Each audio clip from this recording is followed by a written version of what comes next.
Hello friends, once again welcome back to my channel. कैसे हैं आप सब। आज का वीडियो भी हमेशा की तरह बहुत ज़्यादा इंटरेस्टिंग होने वाला है। वो इसीलिए कि आज भी मैं आपके साथ बहुत ही इंटरेस्टिंग सा DIY शेयर करूंगी, कुछ ऐसी टिप्स एंड ट्रिक्स शेयर करूंगी जिससे आपकी डेली लाइफ बहुत ज़्यादा आसान हो जाएगी। तो वीडियो को हम स्टार्ट करते हैं। सबसे पहले यहाँ पर आप देख सकते हैं मैंने टी शर्ट के कुछ पीसेज लिए हैं। तो ये जो पीसेज है ना, बस आप अपने अकॉर्डिंग इनको ले सकते हैं। मैं थोड़ा सा ढंग से काम करने वाली हूँ क्योंकि मुझे आपके साथ वीडियो भी शेयर करनी है। तो सबसे पहले आप देख सकते हैं एक पीस बड़ा है, फिर उससे छोटा, फिर उससे छोटा।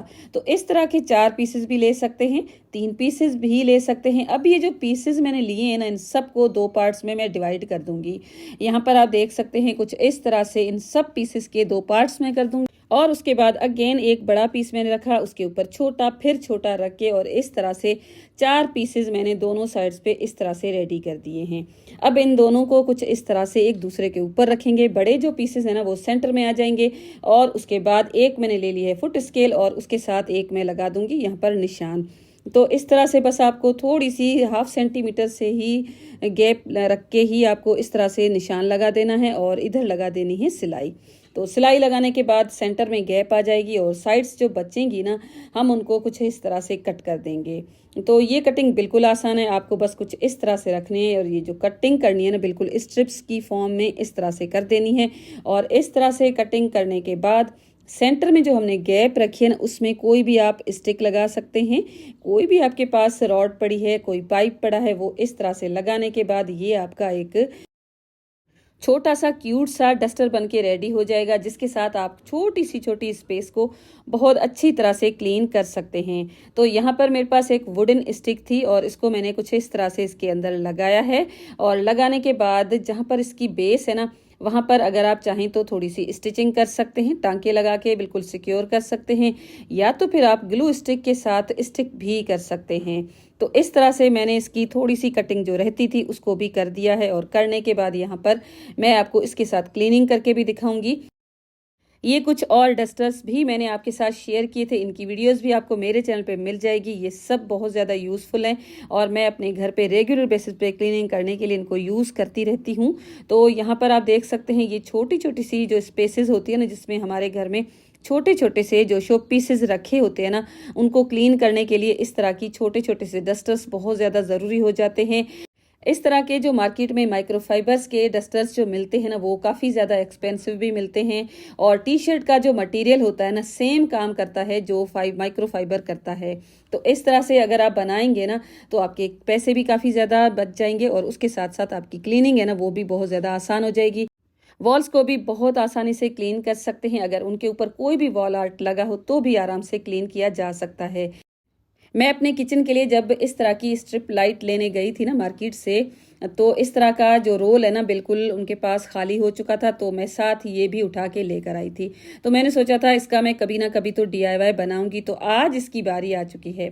तो सबसे पहले तो यहाँ पर मैं इसको लेकर आ गई हूँ, और अब मैं इसको 2 पार्ट्स में कट करने वाली हूँ। इसका मटेरियल बहुत अच्छा है।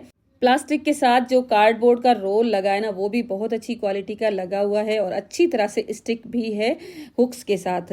तो इस तरह से मैंने इसको कट कर दिया है, और इसको मैंने गरम नाइफ के साथ कट किया है 2 पार्ट्स में, बिल्कुल इक्वल। आपके पास भी अगर घर पे कभी लाइट का काम हुआ हो, लाइट की कोई भी वायर होती है ना, इस तरह के रोल्स में ही आती है, तो आप ये DIY बहुत आसानी से बना सकते हैं। क्योंकि ये जो रोल है ना, काफ़ी बड़ी साइज़ के भी होते हैं। मेरे पास तो छोटा ही था, तो मैं इसी के साथ ही आपके साथ बहुत ही प्यारा सा एक आइडिया शेयर करने वाली हूँ। अब उसके बाद इसके जो हाफ सर्किल्स है ना, उन्हीं को मैंने कुछ इस तरह से एक कार्डबोर्ड की शीट के ऊपर रखा है, बॉक्स के ऊपर रखा है। और उसके बाद यहाँ पर मैं इस तरह से पहले मार्किंग लगा दूंगी, और उसके बाद मैं इनको कट कर दूंगी। टोटल मुझे इस तरह के 4 पीसेस चाहिए होंगे। तो मेरे जो DIY है ना, पूरे घर में ही घूमते रहते हैं। जब भी मुझे टाइम मिलता है ना, थोड़ा बहुत मैं रिकॉर्ड कर लेती हूँ, फिर मेरे घर के काम होते हैं, वो भी मुझे साथ साथ करने होते हैं। तो ना इस तरह से कोई भी स्पेसिफिक मेरे पास टाइम नहीं होता कि मैं बस DIY बनाऊं और वीडियोज ही बनाऊं। तो बस जो भी टाइम मिलता है ना, तो उसमें मैं इस तरह के क्यूट से आइडियाज आपके साथ शेयर करती रहती हूँ। तो इस तरह से 2 जो मैंने ये हाफ सर्कल्स कट किए ना, इनको मैं एक ऊपर की तरफ रखूंगी और एक नीचे की तरफ रखूंगी। तो इनको मैं ग्लू गन के साथ स्टिक करने वाली हूँ। पहले मैंने सोचा था कि इसका जो बैक का हिस्सा है ना, वहां पर भी मैं इसको कवर करूं, लेकिन फिर मैंने उसको छोड़ दिया। वो इसीलिए कि फिर मुझे हैंग करने में थोड़ा सा मुश्किल हो जाती। तो बस इस तरह से इसको मैंने ग्लू स्टिक के साथ स्टिक किया है। कार्डबोर्ड का वैसे यहाँ पर इतनी कोई ज़रूरत नहीं थी, लेकिन यहाँ पर आप देख सकते हैं बीच में गैप है ना, तो मुझे लगा कि इस तरह से अगर मैं इसको कवर कर दूंगी ना तो एक अच्छी सी इसको शेप मिल जाएगी। और इस तरह से ये दोनों पीसेस मैंने रेडी कर दिए हैं। तो अब मेरे पास ये जो शीट थी ना जो मैंने वॉल्स पे लगाई थी वो ही मेरे पास है। तो बस इसी को मैं आज लगाने वाली हूँ, लेकिन फ्यूचर में मेरा ये इरादा है कि मैं इसकी जगह पे ब्राउन कलर की जो एडिसिव शीट है ना वो ही लगाऊंगी। अभी फिलहाल तो वो मेरे पास खत्म हो चुकी थी। और ये फोमिक शीट है, वॉल्स पे जब लगती है तब अच्छी लगती है। और ये इसके जो पीसेस थे ना ये भी छोटे छोटे से थे, तो पूरी शीट मेरे पास थी भी नहीं, और जितने छोटे छोटे से पीसेस थे ना उनसे ही मैंने आज काम चलाया है और इन दोनों को मैंने इस तरह से कवर कर दिया है। फिलहाल तो मैंने बस इस तरह से इनको रेडी कर दिया है। ब्राउन शीट इसके ऊपर मैं ज़रूर लगाऊंगी, जब मैं मार्केट गई ना तो उसके भी रोल्स में लेकर आऊंगी। और ये जो व्हाइट कलर की शीट है ना इसके ऊपर ही मैं वो लगा दूंगी, क्योंकि वो जो शीट होती है ना बिल्कुल पतली सी होती है, इसके ऊपर जब लगाऊंगी ना तो आराम से स्टिक भी हो जाएगी और लुक भी अच्छा आएगा। दोनों के लिए मैंने दो दो नेल्स यूज किए हैं और इस तरह से मैंने इनको हैंग कर दिया है। आप मुझे कमेंट करके ज़रूर बताइएगा कि आपको ये वाला आइडिया कैसा लगा। मुझे तो बहुत ज़्यादा पसंद आ रहा था, ब्राउन होती तो और अच्छा होता। ब्राउन के साथ भी आपके साथ ज़रूर इसका लुक मैं दिखाऊंगी। तो अगर आपका छोटा किचन है ना उसकी वॉल्स पे भी आप इनको लगा सकते हैं। बहुत ही प्यारा सा एक लुक देने वाला है और कोई कह ही नहीं सकेगा कि हमने इसको किस तरह से बनाया है। अगर आप इसको किचन में यूज़ करते हैं ना, छोटे छोटे से मसाला के जो जार्स है ना वो आप इसके ऊपर रख सकते हैं। तो ये जो छोटा सा क्यूट सा आपको एक शो पीस नज़र आ रहा है ना, ये भी मैंने खुद डीआईवाई करके बनाया। तकरीबन 5-6 साल तो ये पुराना होगा। ये शेकर्स की जो बोटल्स होती है ना वो ही हैं, और इसके ऊपर मैंने जूट रोप के साथ डेकोरेशन की थी। अब यहाँ पर मैंने कुछ मसाला की जार रख के भी आपको दिखा दिया है, क्योंकि इनको तो मैंने यहाँ पर हैंग कर लिया था।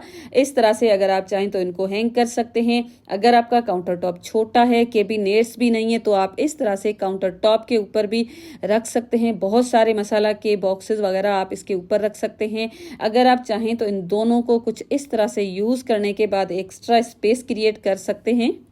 अगर आप इसको डबल लेयर में यूज करते हैं ना तो सेंटर के दोनों इनको इस तरह से स्टिक कर लीजिएगा और उसके बाद आप इसको कवर कर लीजिएगा किसी भी शीट के साथ। और इस तरह से जब आप इसको रखेंगे ना तो आपको डबल स्पेस मिल जाएगी।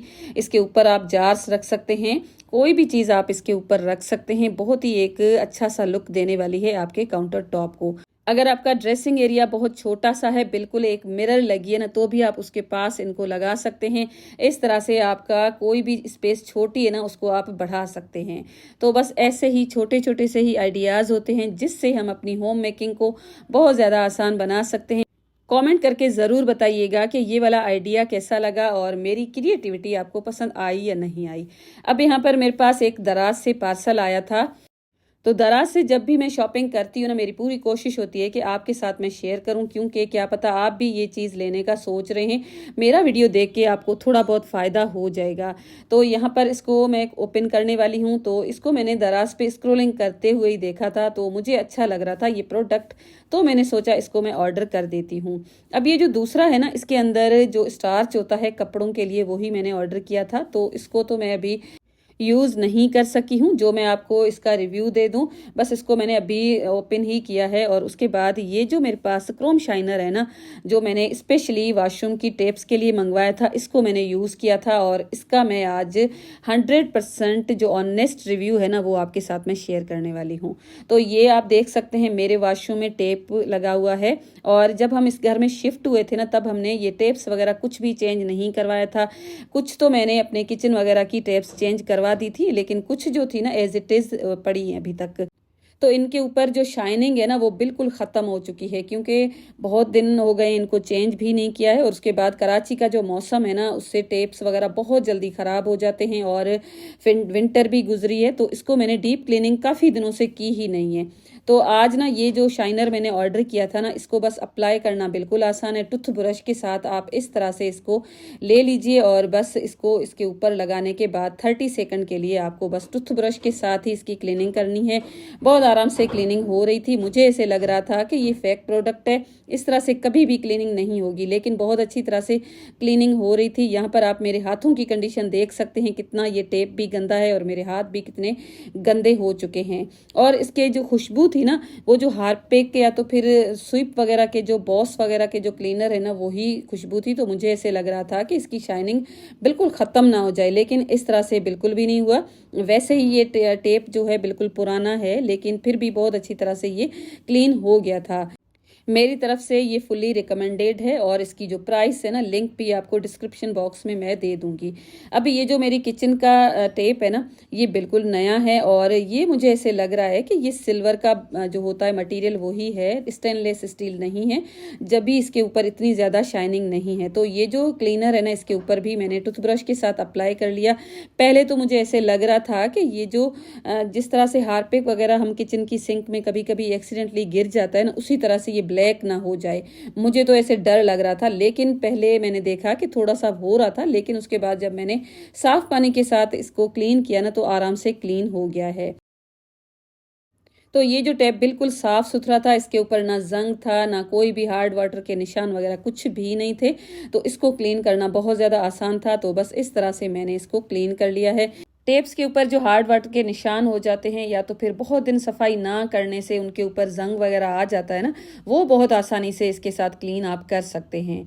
तो इसको तो मैंने अच्छी तरह से क्लीन कर लिया था। यहाँ पर मुझे ऐसे लगा कि निशान रह जाएगा, जिस तरह से जो तेजाब या तो फिर हार्पिक का रहता है ना, लेकिन इस तरह से ये नहीं हुआ था। ये भी साफ सुथरी हो गई थी वगैरह सारा कुछ मैं क्लीन कर रही थी ना, तो मुझे ख्याल आया कि इसको मैं किचन की जो सिंक है ना, वो क्लीन करके देखूं, वो उसमें शाइनिंग आएगी या नहीं आएगी। तो बस उसको भी मैंने लास्ट में क्लीन कर लिया। तो मुझे ऐसे लग रहा है कि जो स्टेनलेस स्टील की अगर सिंक है किचन की, या तो फिर वॉशरूम के टेप्स वगैरह है ना, वो बहुत अच्छी तरह से क्लीन भी होते हैं और उसके साथ साथ शाइनिंग भी आती है। ये जो किचन सिंक है ना, ये मेरी किचन सिंक में इतनी ज़्यादा शाइनिंग वाला मटीरियल नहीं है। पहले मेरे किचन में जो सिंक लगी होती थी ना, उसका मटेरियल ऐसा होता था कि जब मैं उसको क्लीन करती थी ना, एकदम शाइन करता था। ये इस तरह से शाइनिंग नहीं करता है, मैं चाहे जितना भी इसको क्लीन कर ही ना लूँ। तो बस इसको भी लास्ट में मैंने साफ सुथरा तो कर लिया था। तो बस आप इसको ले सकते हैं अगर लेना चाहें तो। और उसके साथ साथ जो मैंने आपके साथ DIY शेयर किया, वो आपको कैसा लगा, और उसके साथ साथ आपको डस्टर कैसा लगा, कमेंट करके मुझे ज़रूर बताइएगा। मेरी तरफ से आप सबके लिए रमज़ान की ढेर सारी मुबारकबाद, ढेर सारी बेस्ट विशेस। आपके लिए ये रमज़ान बाबरकत साबित हो, और उसके साथ साथ मेरे लिए भी दुआ कीजिएगा, और उसके साथ साथ हमारे प्यारे मुल्क पाकिस्तान के लिए दुआ डेली बेसिस पे ज़रूर कीजिएगा। आज के लिए बस इतना ही, और मिलती हूँ आपके साथ कल एक न्यू वीडियो के साथ। अपना बहुत ज़्यादा ख्याल रखिएगा, और उसके साथ साथ आज के वीडियो को लाइक ज़रूर कीजिएगा, कमेंट कीजिएगा, शेयर कीजिएगा, और चैनल पे नए हैं तो उस चैनल को सब्सक्राइब करके बेल का आइकॉन ज़रूर हिट कीजिएगा। Thanks for watching, take care and bye bye.